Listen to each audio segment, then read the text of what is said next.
dikasih, kemudian kita ceritakan ulang. Nah, itu kemarin waktu di sana. Kalau di sini waktunya mungkin terbatas ya Pak Mandono. Nah, jadi ini contoh buku berjenjang. Jadi ada biji merah lunak ini cocoknya untuk pembaca seperti apa? Pembaca biji, apakah pembaca media, apakah pembaca mahir dan sebagainya. Ini nanti saya berikan saja. Lanjut. Nah, 3 prinsip utama buku. Ini peserta didik ingin baca buku yang orang lain pikir ingin dibaca oleh peserta didik. Kemudian buku yang terdiri atas berbagai macam tema dan cerita atau bervariasi. Tadi saya tanya di perpustakaan, tapi banyak bukunya alhamdulillah. Kemudian buku yang meliputi semua jenjang baca. Mudah-mudahan di sini tadi buku yang disiapkan atau disediakan di perpustakaan sudah lengkap jenjang baca. Oke, lanjut. Nah, ini terus ya. Nah, ini tata. Ada pembelajaran membaca untuk peserta didik berkebutuhan khusus PDBK. Ada perlu pemetaan awal. Jadi kaitannya dengan asesmen. Saya rasa Bapak Ibu semuanya sebelum masuk ke pembelajaran, proses pembelajaran kan pasti melaksanakan asesmen ya. Ya. Bapak Ibu? Ada. Nah, ada.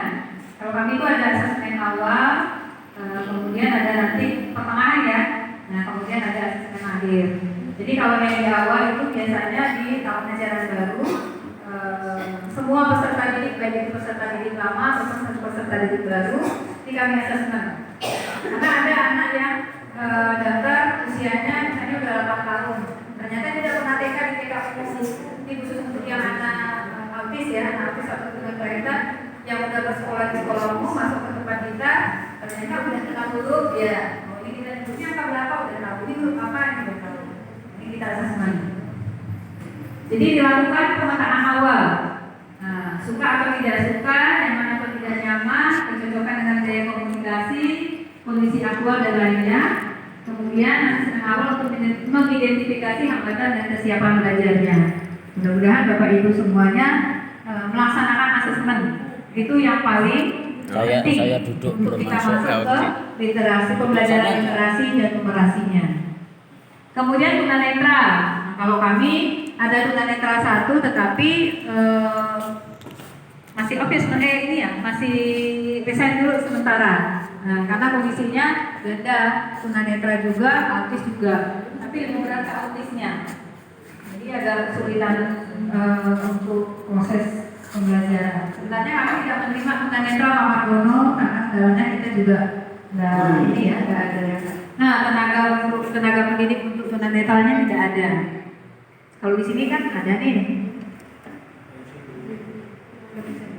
Tapi Bapak ada tunanetra yang di sana ya? Tapi siswanya siswa sini gitu maksudnya. Nah, ini peran membaca braille. Kalau kemarin saya waktu pelatihan di Jakarta itu ada praktek langsung membaca braille. Jadi menggunakan simbol dasar braille, kemudian menggunakan narasi gambar. Kemudian tunarungu ini menggunakan pendekatan komunikasi total atau frontal dengan memperhatikan keterarahan suara dan keterarahan wajah. Ini untuk yang guru-guru tunarungu nih kayak Bu Yuni ini. Sebenarnya saya pengen belajar, jadi kalau untuk tunarungu kayaknya ini ya, tertarik saya untuk mempelajarinya.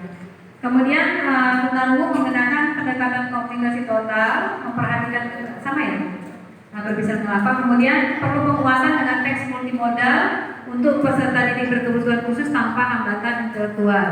Kan ada nih tunarungu yang ganda. Selain dari tunarungu, dia juga memiliki hambatan intelektual. Lanjut nih. Nah, ini profil peserta didik. Inspirasi hasil asesmen awal. Jadi kita buat asesmen awal. Mungkin formatnya bisa seperti ini. Boleh kita gunakan Bapak Ibu untuk yang literasi dan numerasi. Format awal asesmen. Asesmen awal formatnya seperti ini untuk di awal sebelum pelaksanaan pembelajaran. Nah, ini ada poin pengamatan, perlu bimbingan, kemudian berkembang, mampu, menyebutkan anggota tubuh. Jadi contohnya jenis hambatan tunagrahita. Nah, ini kategorinya mampu. Keterangannya dapat menyebutkan mata, telinga, jari, hidung, mulut, tangan, dan kaki. Kemudian mengikuti instruksi. instruksi masuk ke kolom berkembang. Ternyata anaknya berkembang mampu 2 sampai 3 instruksi saja. Kemudian menjawab pertanyaan. Masuk ternyata anaknya berkembang mampu menjawab pertanyaan apa dan siapa. Ini yang bisa berkomunikasi 2 arah. Kemudian membilang angka berkembang mampu 1 sampai 6 saja. Kemudian butuh diingatkan lagi untuk 7 sampai 10-nya. Itu kadang kita udah ngajar 1 sampai 10 ya, yang ingat hanya 1 sampai 6 atau 1 sampai 5. Nah, yang berikutnya lupa. Misalnya seperti itu. Oke, nah, pembelajaran berjenjang, membaca narik.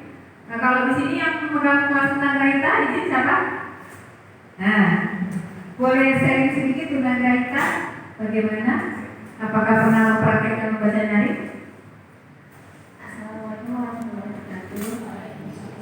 Waalaikumsalam warahmatullahi wabarakatuh.